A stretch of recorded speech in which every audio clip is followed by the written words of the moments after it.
Hopefully everybody had a fantastic Tuesday evening, guys. Good morning. It is Wednesday, July 27th. Welcome to the Pre-Market Live, guys. I know we still have kind of believe it or not, some new people coming in, even though it's the last week of the month. I know there was some new people that came in this past week.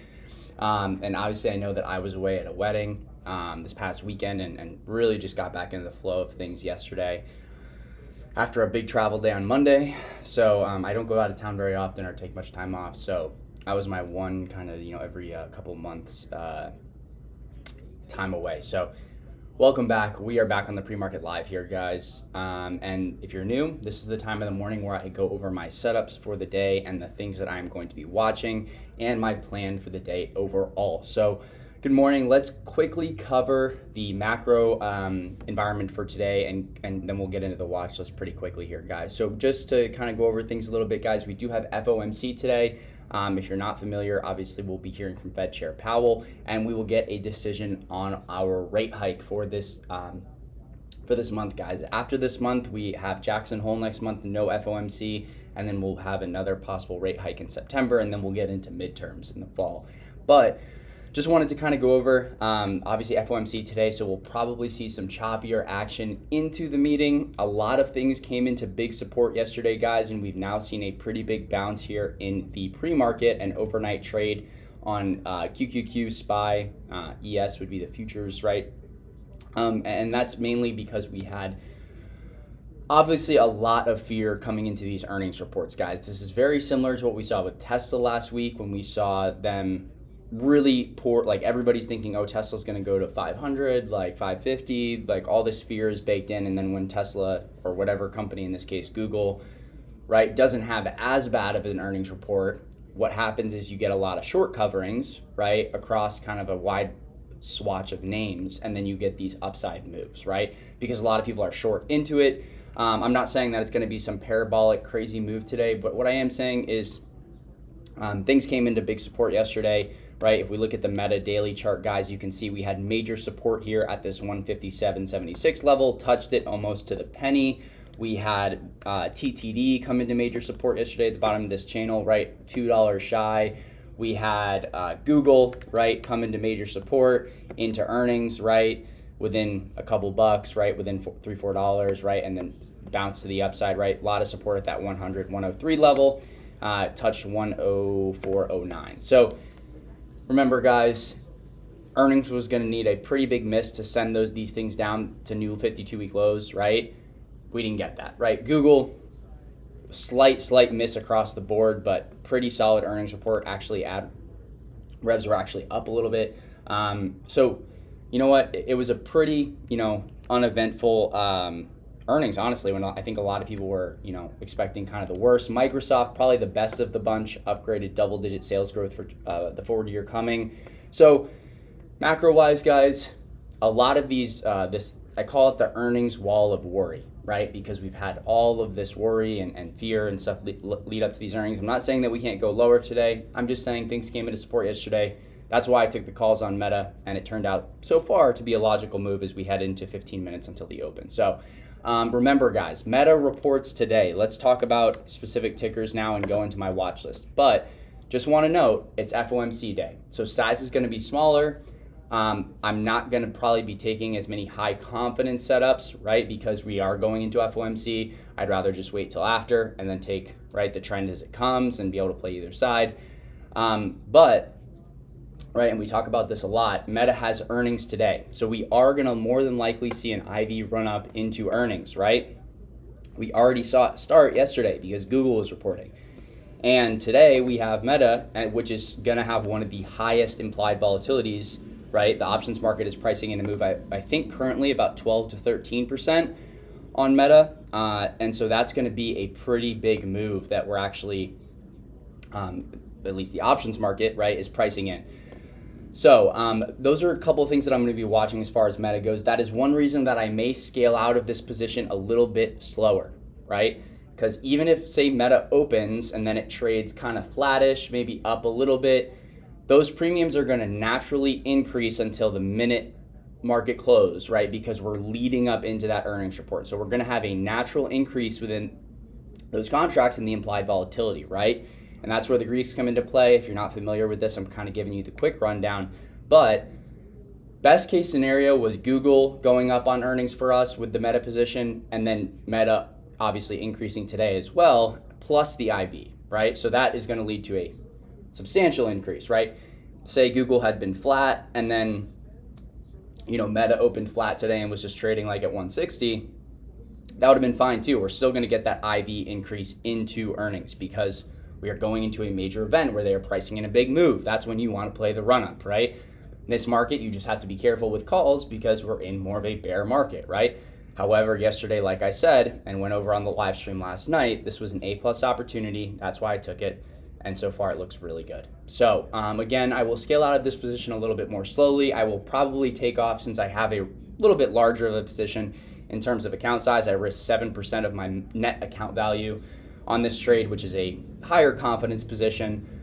I will probably scale out about half that position since these should be up, in my opinion, around 70-ish to 80-ish%, maybe more. These might be up close to 100%, but almost a perfect ad yesterday. The bottom on those premiums was 38 or 35, excuse me. I took an ad at 38 and then again at 41. So again, guys, this should be a really nice trade. Plan is to likely scale half and then at least maybe scale 60% and then kind of scale out of the other 40% of the position depending on market conditions as we go throughout the day.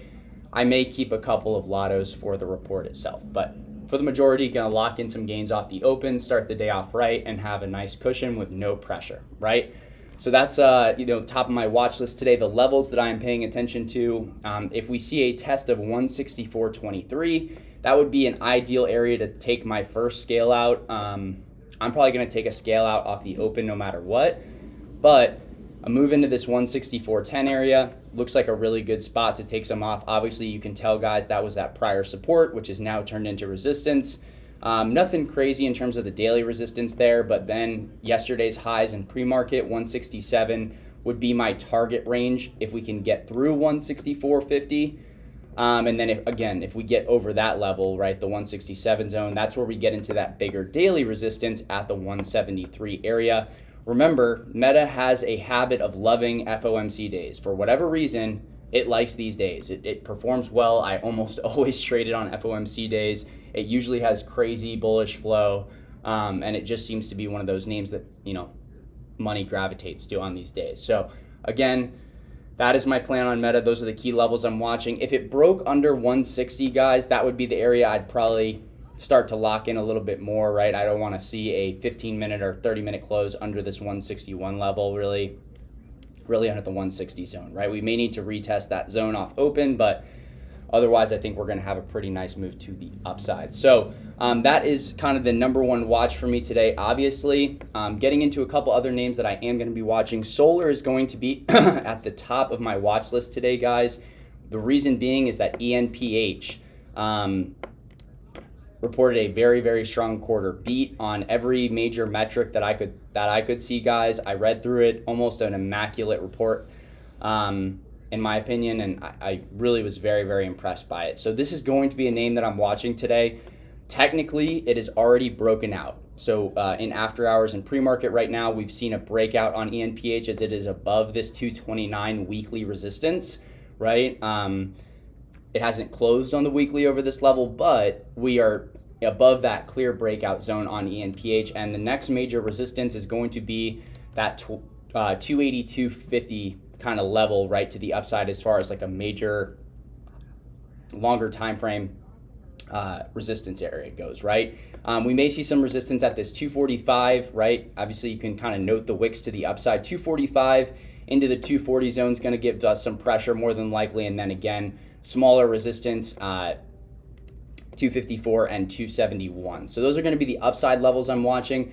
Really where I see an A+ opportunity here on ENPH, guys, coming back to the shorter time frame, is going to be in this 229 to 230 zone.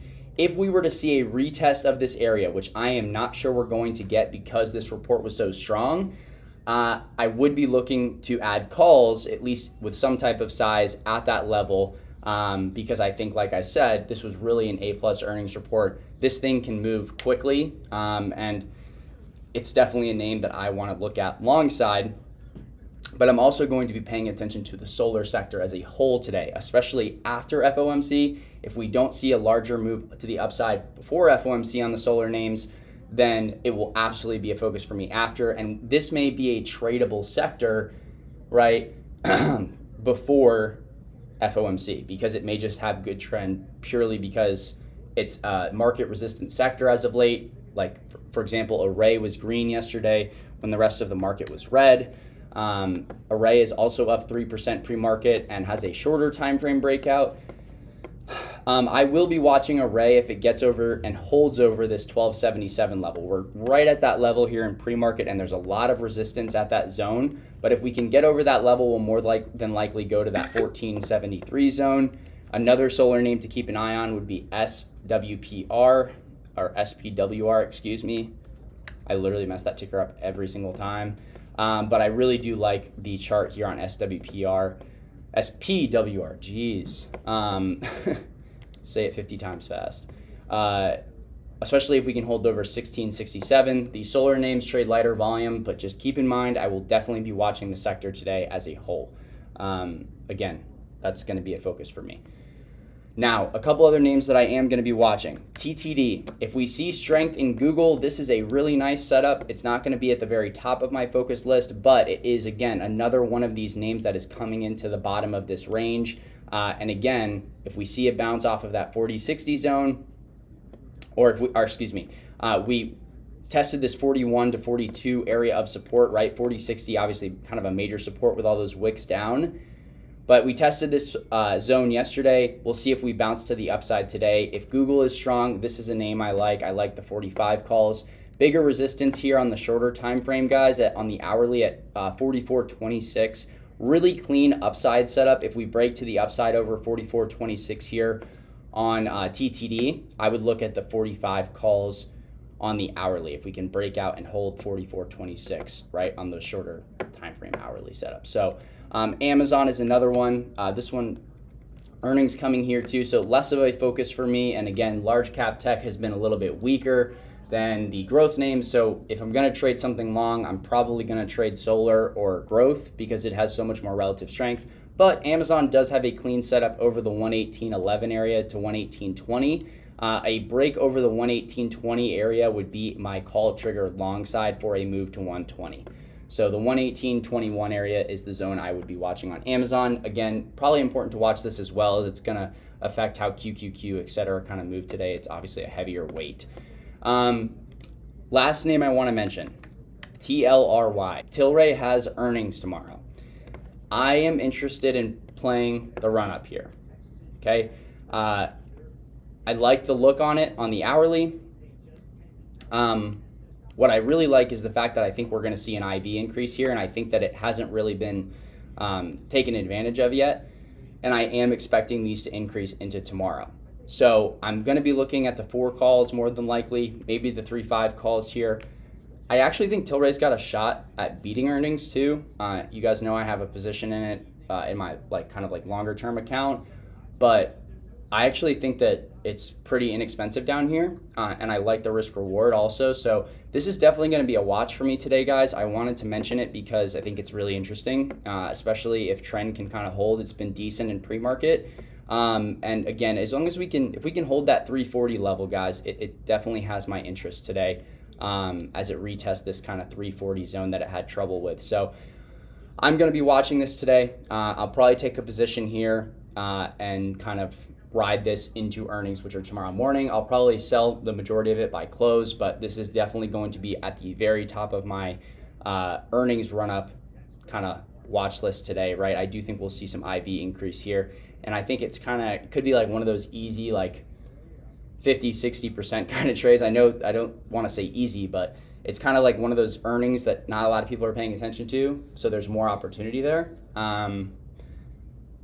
Obviously it'll have some more attention now that I'm talking about it, but I think that it's got an opportunity. So personally, I like it. I don't think it's that crowded. I think it's going to be kind of a forgotten earnings with so many other big names, right? That's where the opportunity usually lies, right? And we talk about that all the time, but everybody's paying attention to this and that, and the shiny object syndrome, right? We talk about that. Everybody's paying attention to the shiny object, and then there's a really great opportunity in the kind of like uglier object that nobody's paying attention to. So that's where I want to take it that. Any worry on holding this through FOMC? Holding what through FOMC? I'm not holding anything probably in with major size into FOMC. Maybe some Tilray if I take it. Maybe I'll have a little bit of meta left. I'm planning on scaling the majority of meta off of the open. Well, at least half probably in the first 10 minutes of open, guys, right? I'm going to take my profits and then I'll let some ride. I'll let like 30-40% of the position ride through because it's going to naturally increase the IV, right? Not trying to time top perfectly, but we'll get there. All right. That's my plan for today. I'm going to ban Shoei for making me scale 20 of those contracts yesterday. That's my plan for today, guys. I will go ahead and post this setup on Tilray on the Twitter and let everyone know that I'm looking at this for an IV run-up. But yeah, that's my plan. So I will see you guys on the Discord voice live. I will be live trading and going over my exits and entries for today, covering what I'm seeing and what my plan is gonna be. I'll be live video trading for FOMC, guys, so it'll be the same thing like this. I'll post a link to the YouTube stream and you can come and watch me trade live on video for FOMC. So very excited to see you guys in the Discord, and I'll catch you guys on the live. Let's absolutely get after it today. Remember, play small, play safe. It's FOMC day. Peace.